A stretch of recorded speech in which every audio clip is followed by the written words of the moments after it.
पेशावर सलमी को अपनी कुछ चीज़ें सही करनी होंगी ज़रूर under Babar Azam's captaincy. And of course उनकी जो रीसेंट फॉर्म है बड़ी ज़बरदस्त रही है। एग्रेसिव टॉप ऑर्डर हिटर्स हैं, कॉलिन मनरो है, फिर एक बड़ी ज़बरदस्त बैलेंस बॉलिंग लाइनअप थी। Shadab was so good in the first match. So आज वो क्या कर सकते हैं? So they would want the team to bat first and then chase and let's see आज के मैच में क्या होता है। बट राशिद भाई, अगर हम यूनाइटेड के बैटर्स पे थोड़े से नजर डालें और थोड़े से नंबर्स देख लें, उनके स्ट्राइक रेट बाय फेस ये T20s में है since 2023। So over to you Rashid भाई। हम लोग पहले आजम खान की बात कर लेते हैं।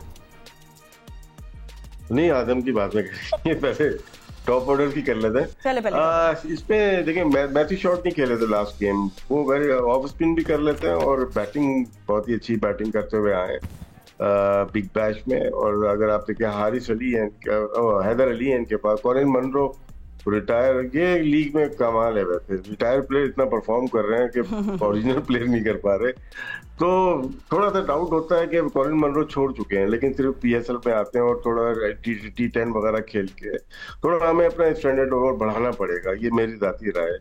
इसमें किसी PSL के ऑर्गेनाइजर को माइंड करने की जरूरत नहीं। हम भी चाहते हैं इसका ग्राफ बढ़े, ऊपर की तरफ जाए और फाइनेंशियली वाइबल हो और प्लेयर्स को फायदा हो। और Islamabad United last year champion है, उनके पास जो ऑलराउंडर है अच्छे हैं, सलमान अली आगा, इमाद, ये कोर है इनके। बैटिंग बॉलिंग दोनों वक्त पर ये कर सकते हैं। आजम अब देखते हैं किस तरह से आते हैं। आजम बहुत अपने आप को डाउन समझ रहे थे, जो देखा गया जब इनका एग्जिट हुआ पाकिस्तान टीम से अमेरिका, और वहीं रुक गए थे, काफी अर्से रुके, उसके बाद प्रैक्टिस स्टार्ट की है। ये डोमेस्टिक नहीं खेल रहे, तो डायरेक्ट ये PSL में आए खेलने के लिए। देखते हैं कि कैसा जाता है। हिटर तो हैं, ये बहुत अच्छे पावर हिटर हैं, लेकिन अब देखते हैं कि अब कितना फर्क पड़ गया है, क्योंकि आप एक ग्राफ से नेशनल टीम से जब नीचे आते हैं ना, और डिफरेंट रीजंस होते हैं उसके नीचे आने के, उसके बाद ये कैसा परफॉर्म करते हैं, ये आने वाले 2-3-4 जो मैचेस हैं वो डिसाइड करेंगे आजम का फ्यूचर का।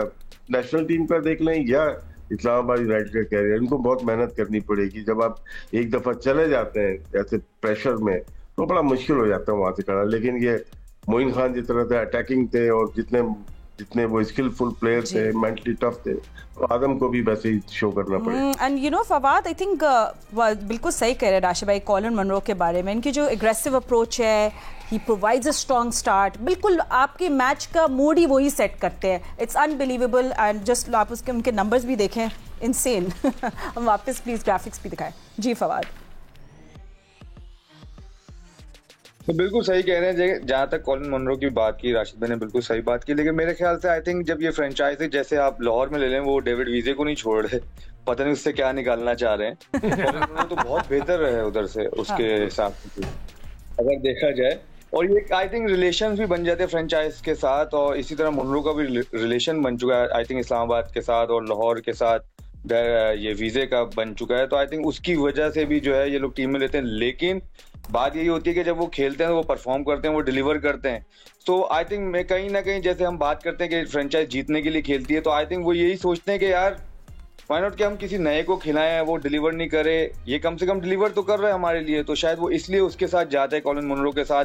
बीच में इन्होंने जो है इसको कोच भी रखा था, फिर उसको मैच खिलाए बीच में, मतलब इसकी जो है डेजिग्नेशन भी चेंज करते रहे वो साथ साथ, और वो बड़ा टीम मैन है कॉलिन मनरो। तो आई थिंक उन चीज़ों से भी बहुत फर्क पड़ता है। और इस्लामाबाद जैसी जो टीम है वो टीम मैन चाहती है, तो उनके बाद अगर आप सारे प्लेयर देखें, सारे के सारे टीम मैन हैं और उनका एक कॉम्बो अच्छा बना हुआ है। जहाँ तक आजम की आपने बात की, लास्ट ईयर अगर आप देखें, लास्ट ईयर भी देखें, आजम ने इस्लामाबाद के लिए मैचेस जितवाए हैं नीचे से आके। और बिल्कुल सही बात है, जब आप दूर होते हो क्रिकेट से और आप बाहर होते हो, तो आपके लिए कमबैक करना मुश्किल होता है। ये उसके लिए भी एक इम्तिहान है, और पता चलता है कि आप फिर कितने अच्छे प्लेयर हो और आप मुश्किल सिचुएशन में आप अपने आप को कैसे खड़ा रख सकते हो। और ये आजम के ऊपर है, और होपफुली वो अच्छा डिलीवर करे, क्योंकि आजम के फॉर्म में आने से इस्लामाबाद को बड़ा फर्क पड़ता है। क्योंकि उनकी अगर आप देखें, पूरी बैटिंग लाइन देखें, तो उनका स्ट्राइक रेट जो है ना, वो सिर्फ सलमान अली आगा का थोड़ा सा कम होगा ओवरऑल। बाकी सबका 150, सब एक ही फ्लो में खेलते हैं। एक सलमान अली आगा है जो इनिंग को थोड़ा बिल्ड कर सकते हैं, बाकी सब तो तू गया मैं आया। और ऐसा हुआ इस्लामाबाद के साथ, यहाँ तो वो 250 चेस कर लेता है, यहाँ वो 150 के अंदर आउट हो जाता है। ये हमने कितने मैचों में देखा है। तो आई थिंक जी फवाद कंटिन्यू करें। फवाद से एक सवाल करूं? जी फवाद से कर ले, फिर मैं। फवाद, ये बताओ, तुम क्रिकेट से तुम्हें भी तो दूर कर दिया गया था, तुमने क्या किया? बैटिंग की। नहीं, क्रिकेट खेली ना जाकर। देखिए सिकंदर भाई, ये आपके टोटली अपने ऊपर है, क्योंकि देखें जैसे हम सब बैठे हैं। मेरा सिर्फ सवाल ये है बेटा, सुन तो लो फवाद, मेरा सवाल ये है कि जब आप क्रिकेट से दूर होते हैं तो यू शुड प्ले क्रिकेट। आपने खेली, आप हर सीजन में रन्स कर रहे थे, फिर आपको कॉल किया ना। अच्छा ठीक है, चले ये हम लोग जरूर फवाद पे हम लोग और बात करेंगे, but I think Ahmad again, अगर you know I want more from Salman Ali Agha. We saw highlights again, 41 बनाए थे लास्ट मैच में, a little more from Shadab as well with the bat, but I don't know if I take him seriously now with the bat anymore. I don't expect that from him, but Sahibzada Farhan को भी please बात जरूर करिएगा as an opener, all these three players. देखिए साहिबजादा फरहान तक बाकी तो बड़ी जबरदस्त बातें की है हमारे तमाम पैनलिस्ट ने, इनको बड़ी डेप्थ पता है इस्लामाबाद यूनाइटेड की भी और PSL की भी। और दूसरा ये है, जहाँ तक साहिबजादा फरहान की बात है, देखिए मुझे तो बड़े जबरदस्त प्लेयर लगते हैं। मी बीइंग एन ओपनर, जब उनको देखा, जब नए वो शुरू में आए थे तो शायद उनके अंदर उस तरह की कॉन्फिडेंस की कमी थी और इतने ज्यादा शॉट्स नहीं थे, लेकिन जैसे ही उनको स्टार लग गया उसके बाद वो डोमेस्टिक के अंदर आके इस दफा जिस तरह की इनिंग्स उन्होंने खेली और जो शॉट मारे हैं ना, ऑन दी अप छिक्के मारे हैं, वो आसानी से नहीं लगते हैं। बैठ के जितनी मर्जी कोई बातें करते रहे, लेकिन साहिबजादा फरहान ने अपने बल्ले से प्रूव किया है। उनकी रूटीन्स बहुत अच्छी हैं, he is very very fit, चुप करके अपनी क्रिकेट पे फोकस किया। उन्होंने 3 सेंचुरियां लगाई हैं जो कि कोई नहीं कर सका। कितने प्लेयर पाकिस्तान में आए और चले गए, लेकिन कभी एक टूर्नामेंट के अंदर किसी ने 3 सेंचुरियां T20 के अंदर नहीं की। तो I think red hot form के अंदर है, जिसका इस्लामाबाद को भरपूर फायदा होगा और होना भी चाहिए। बस उनके साथ परसिस्टेंट और कंसिस्टेंट रहना, उनको अपनी गेम खेलने देनी। जहां तक शादाब की बात रही है, सूट करती है, कप्तान होते हैं, इतना प्रेशर होता नहीं है लीग क्रिकेट के अंदर। बैटिंग में बहुत जबरदस्त परफॉर्मेंसेज उनकी रही हैं और बॉलिंग में भी परफॉर्मेंसेज उन्होंने की हैं इस्लामाबाद यूनाइटेड की तरफ से। जिस तरह पिछले मैच के अंदर भी उन्होंने 3 आउट किए और उनका फायदा हुआ है इस्लामाबाद यूनाइटेड को। जब जब शादाब स्पिन बॉलिंग में परफॉर्मेंस करेंगे, तब तब इस्लामाबाद यूनाइटेड जो है अच्छा परफॉर्मेंस करेगा। इनका बैटिंग में इतना नहीं, लेकिन बॉलिंग में परफॉर्मेंस करना इस्लामाबाद यूनाइटेड के लिए बहुत जरूरी है। होपफुली वो बॉलिंग में आउट करते रहे, इनसे इनका कॉन्फिडेंस भी बढ़ेगा और अच्छी कप्तानी भी करेंगे। एंड यू नो सिकंदर, हमने देखा है प्रीवियसली भी, जस्ट कैप्टन, बड़ी जबरदस्त कप्तानी थी शादाब की। उनका एक कहते हैं ना कि चाल चलन ही डिफरेंट था। It was so nice to see him full of energy, और वो उसी वक्त होता है when you taking wickets and chipping in with the runs. But I would want him to bat a little more. He is an allrounder.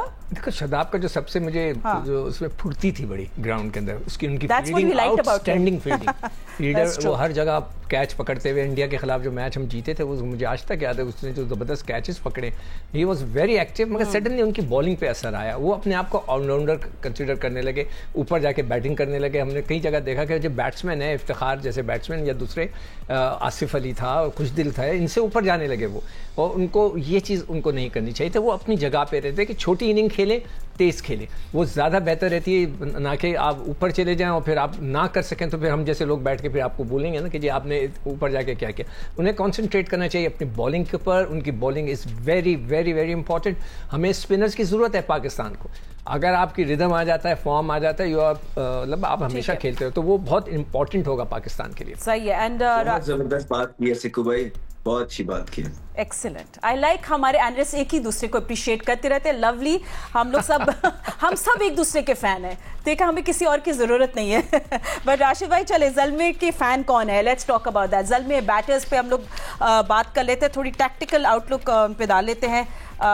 तो चले let's see कि किस तरह उनके बैटर्स जो हैं, यू नो अगर हम लोग थोड़ा सा स्ट्राइक रेट देख लें, अब्दुल समद का देख लें, फ्रॉम 7 overs to 16, 117.86, और Babar Azam again you have that in front of you. But एक चीज़ होती है राशिद भाई उनकी कि इतना इनके पास एक्सपीरियंस भी है, इनएक्सपीरियंस भी है। अगर एक दफ़ा ये इनके आउट होना शुरू हो जाते, समहाउ ये पुट टुगेदर नहीं कर सकते, ओवरकम नहीं कर पाते अर्ली विकेट लॉस को। सो वो कौन एक्स्ट्रा टारगेट, हाँ डिपेंड करता है, पहली बैटिंग है, टारगेट सेट कर रहे हैं या टारगेट चेज कर रहे हैं, तो बहुत फर्क पड़ता है। अभी हमने जो देखा, ज़ल्मी को टारगेट करते हुए हार गई। अभी कल हमने लाहौर को देखा, कोयटा को देखा हारते हुए। हालांकि बहुत ज़्यादा ड्यू फैक्टर शायद इस मौसम में शायद ना मिले, उसमें डिफरेंट रिजल्ट आ सकते हैं इस दफ़ा PSL में, क्योंकि पहले हम फरवरी मार्च में खेला करते हैं, हम अप्रैल में आ चुके हैं। गर्मी और ज़्यादा एक हफ्ते के बाद और ज़्यादा होगी, तो पिच का बिहेवियर भी चेंज है। लेकिन इनकी जो ओपनिंग पार्टनरशिप है ना, लास्ट 2 years से बेस्ट रहे हैं। ये इनके स्टैट्स निकाल के देख लें, स्ट्राइक रेट के लिहाज से भी अगर हम देखें, साइम अय्यूब एंड बाबर आजम दोनों ने परफॉर्म किया, लेकिन हम साथ ग्राफिक्स भी दिखा रहे हैं, प्लीज हमें। इनके मिडिल ऑर्डर उस वक्त परफॉर्म नहीं कर रहे। जब ये 12 ओवर के बाद चले जाते हैं, उसके बाद नेक्स्ट 8 ओवर में टीकेसी ने कितना परफॉर्म किया, कैडमोर ने यानी कि कितना परफॉर्म किया, अभी समद को लिया है। मिडिल के बैट्समैन ना इनके पास वैसे नहीं है, अभी नजीबुल्लाह दादरान को लिया हुआ है, उसको कब खिलाएंगे। तो वहां पे ये तो टॉप 3 हो गए, लेकिन नीचे से कैडमोर अगर करते हैं, उसके बाद 5, 6, 7 नंबर तक कौन कौन से प्लेयर्स उनको लेके जा सकते हैं वहां तक जहाँ पे 220 चेज करने हो या टारगेट सेट करना हो। ये तो ठीक है, 10 ओवर का मैं मान लेता हूँ दोनों को, साइम अय्यूब हो गया, हारिस हो गया और बाबर आजम। उसके बाद क्या सिर्फ इन्हीं को खेलना है? जब ये छोड़ के जा रहे हैं तो क्या वो कंटिन्यूएशन बैटिंग में नजर आ रही है? ये देखना पड़ेगा। लास्ट ईयर सेम प्रॉब्लम हुई, जो कि शायद लगता है ये दोनों ने परफॉर्म किया तो नीचे के बैट्समैन में शायद इतना टाइम ना हो। जब मैं एक चीज बोलना चाहूंगा तो जब ये फिर से अगर आप दिखाएं ये जो अरे पहले बोल दिया करें था, बोलने के बाद बोलते में मजा नहीं आता। नहीं तो आपसे तो सीखते हैं हम, आप जो बोलते हैं उसी का हम करते हैं। एक दूसरे के फैन हैं। जी, कौन सा वाला आपने कौन सा वाला? मैं ये कह रहा था बाबर को देखिए आप, बाबर की जो बैटिंग दिखा रहे हैं, देखिए ही is an opener, right. 16 over तक अगर उनकी 131 की स्ट्राइक है, व्हिच इज नॉट गुड। एक एज एन ओपनर आप 10 ओवर तक तो ठीक है 131 की स्ट्राइक लेके करें, मगर जब 10 ओवर आप खड़े हो गए पिच के ऊपर तो then your strike should be 170 180 के करीब जानी चाहिए कि वो जो बात कर रहे हैं। आपने खेला ओपन करे 10 ओवर तक सी के 131 की आपकी स्ट्राइक है, 10 के ओवर के बाद आप खेलते जाएं। Typical Babar inning. हाँ ना, मगर नहीं है ना, वही तो गलत है। इसीलिए तो उनको जो है टीम के लिए समझते हैं कि T20 के लिए वो। देखो भाई इसमें ये डिफेंड नहीं कर रहा, लेकिन एक प्लेयर आपके पास ऐसा होना चाहिए जो कि इस तरह से खेल रहा है, पहले इनिंग लेके चले। पाकिस्तान टीम की तरह एंकर करें। हाँ। सारी टीम अगर एक ही तरह खेलेगी बहुत नुकसान होता है, बस ये है। अच्छा नहीं, मगर ऊपर से हमारे साथ ये प्रॉब्लम हो रही है ना कि रिजवान और दोनों खड़े रहते हैं, तो फिर वो इसी स्टाइल से चलते हैं। जब नेक्स्ट टाइम रिजवान का आएगा तो फिर हम देखेंगे। ठीक है। अच्छा फवाद, आप कुछ चेंजेस देख रहे हैं आज? मतलब अब्दुल समद इंस्टेड ऑफ हुसैन तलत, मेहरान मुमताज, मैं पूरा देख रही थी उनके बेंच में कौन कौन है, तो जस्ट एक ही मैच हुआ है, बट फिर भी do you see any changes?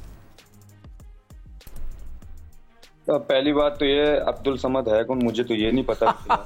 एक मैच जैसे पेशावर ज़ल्मी का हुआ है, तो पहले तो हमें ये नहीं पता कि हम 2 मैचों की वजह से हम किसी को पाकिस्तान भी खिला देते हैं और दैन फिर हम उसकी बात भी करते हैं। आई डोंट नो, अगर आपने खेलते हुए देखा है इनमें जितने भी प्लेयर हम सब बैठे हुए हैं, अगर उसको खेलते हुए देखा है और हम उसके लिए बात कर रहे हैं तो आई डोंट थिंक सो।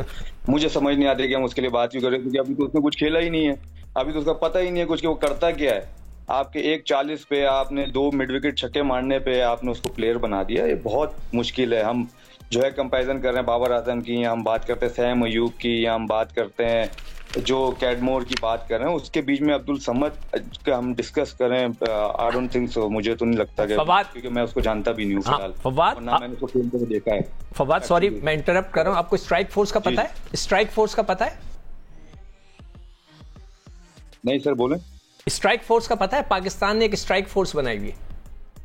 नहीं पूछने बता रहा हूँ उसको। पाकिस्तान में सर पाकिस्तान में बहुत सारी चीजें बनी हुई है, मुझे क्या पता कौन क्या चीजें। ये पाकिस्तान क्रिकेट बोर्ड ने एक स्ट्राइक फोर्स बनाई है जिनको सिर्फ छक्के मारने की प्रैक्टिस कराई जाती है, वो उस चीज का हिस्सा है। प्रोडक्ट है जो एक नया प्रोडक्ट है, प्रोडक्ट है। उन्होंने कुछ नहीं किया, मगर आपको पता है सिकंदर भाई प्रोडक्ट हैं जिनको छक्के मारने के लिए बुलाया, तो उनसे जरा आप एक दफा बात कर लें। ठीक है, some other day gentlemen, some other day। Okay हाँ ठीक है, मुझे हाँ ठीक है। अहमद लास्ट चले आपसे बात कर लेते हैं आज के मैच के बारे में, and I think will keep it simple. But Peshawar Zalmi के बॉलिंग में do you see that X factor? I mean you have Sufiyan Muqeem, आप देख रहे हो उधर Abrar is lead wicket taker है, it lacks that extra oomph, मतलब वो एक्स फैक्टर नहीं है उनकी बॉलिंग में। व्हाट डू यू से? ये एक्स फैक्टर मतलब ओवरऑल आप देखें कि 10वां PSL है, इतनी बड़ी फ्रेंचाइज है, पेशावर को रिप्रेजेंट कर रहे हैं, अभी तक एक ट्रॉफी जीत सके हैं।